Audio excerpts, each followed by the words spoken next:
One of the most moving moments of the DNC unfolded last night. It was not the stirring speech of a gifted politician, but the heartbroken words of this man's parents. 23-year-old Hersh Goldberg Polin is an Israeli-American hostage held by Hamas. He is one of 8 Americans still held nearly 11 months. That's right, 11 months after the terror attacks on Israel. Last night they took to the stage wearing the number 320 for the number of days he's been held prisoner.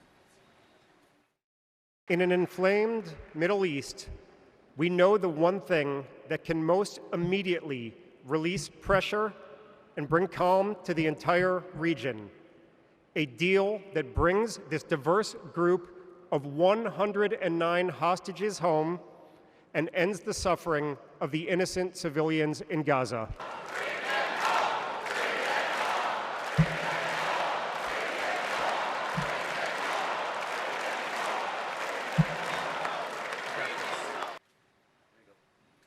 Such an incredible moment. And John and Rachel Goldberg Polin join me now. Rachel, we should note you're both wearing 321. You were wearing 320 last night. It's now 321 days. We change it every day. Yeah. And what did that moment mean to you last night? I was so shocked and overwhelmed because we had been told to anticipate a neutral to negative reception. Yeah.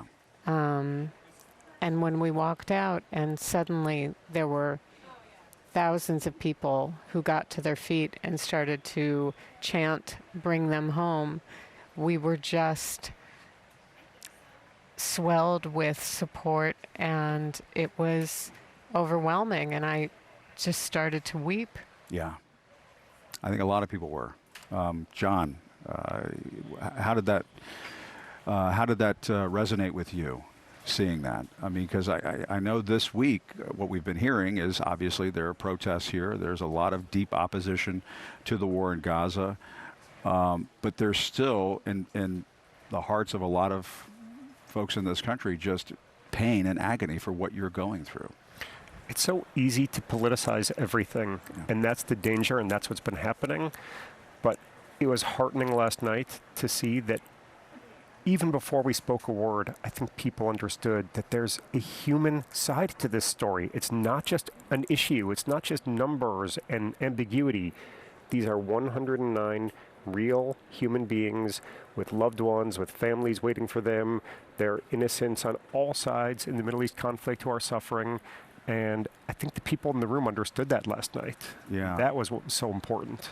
And you've emphasized the diversity of the hostages.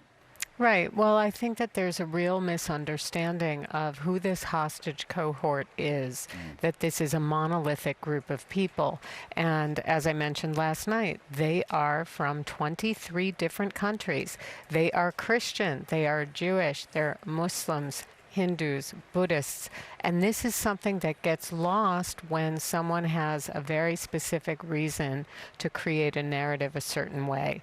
And we also very much are constantly saying we are extremely concerned and heartbroken for the innocent civilians in Gaza and the innocent civilians in Gaza who were dragged there on October 7th. You don't have to choose one or the other. This is a humanitarian issue. Absolutely. And everybody's feeling it. Everybody's feeling it. And John, Hersh lost part of his left arm.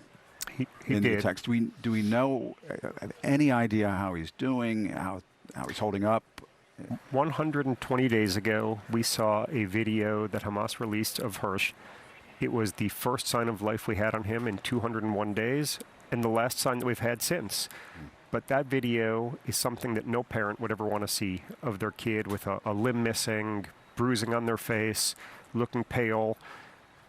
But at the same time, when that's what you get after 201 days, it just gave us strength to see him, to hear him, and it continues to carry us now that he's a fighter and a survivor, and he's going to keep on going, and we need him to know, and all the hostages to know, that we are not stopping until we get them all out.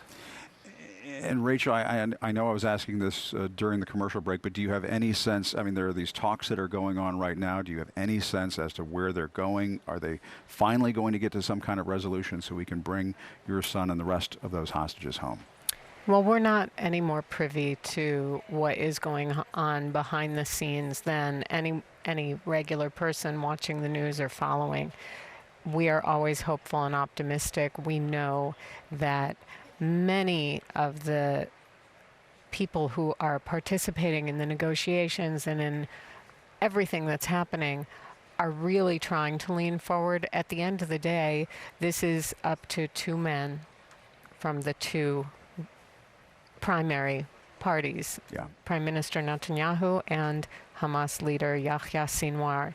And I think until each of them decide that it's time for our children, our loved ones, the whole entire mass of people who are caught in the crosshairs of this conflict no longer should be pawns in this game, it won't end. And it's so important, and I do want to go back to that moment last night, that people understand the human element of this. There are real families suffering, real families in the dark. And to have that outpouring of support, it just must have meant so much. That it's still there. Despite everything that's in the political, spectrum right now, the dialogue that's happening, and so much bitter opposition to what's taking place, it's still there. I mentioned in my remarks last night that really one of the things that has carried all of the hostage families to get up every morning and keep on pushing and keep fighting is the tremendous support, strength, prayers we get from literally all over the world. And last night was a microcosm of it. I don't know, 20, 25,000 people in the building. Not only were they supporting us as we spoke, but afterwards, just people stopping us. And as we walked out, shouting, "We're with you, we're supporting you, our prayers are with you, keep going." It was really none of the reaction that you were prepared for. Correct. That they told you might receive. Correct. Yeah. It's so important. Yeah. It's so important, and I'm sure it sustains you to some extent. It doesn't do everything. Right. But it's obviously helpful, and I think it is really important. We don't all have to agree, and that was a big theme last night that a lot of the different speakers discussed. But we have to try to understand. We don't have to agree. We just have to try to understand those with whom we don't share the same opinions. That's all right. But we have to try to understand each other. Yeah, there was a lot of talk about looking out for your neighbors, and that crosses boundaries, right. Nations. We honestly did not even know that we were speaking on the night that was under the freedom theme. Interesting. But it makes sense, right? Yeah. That's what we're pushing for. That's what we've been pushing for 321 days and are going to continue to fight for it. Well, thank you very much to both of you. Really appreciate it. I know we say it time and again, but we are thinking of you and praying for you. Thank you. Thank you very much. Thank you. Really appreciate it. Thank you. Rachel and John, thanks so much.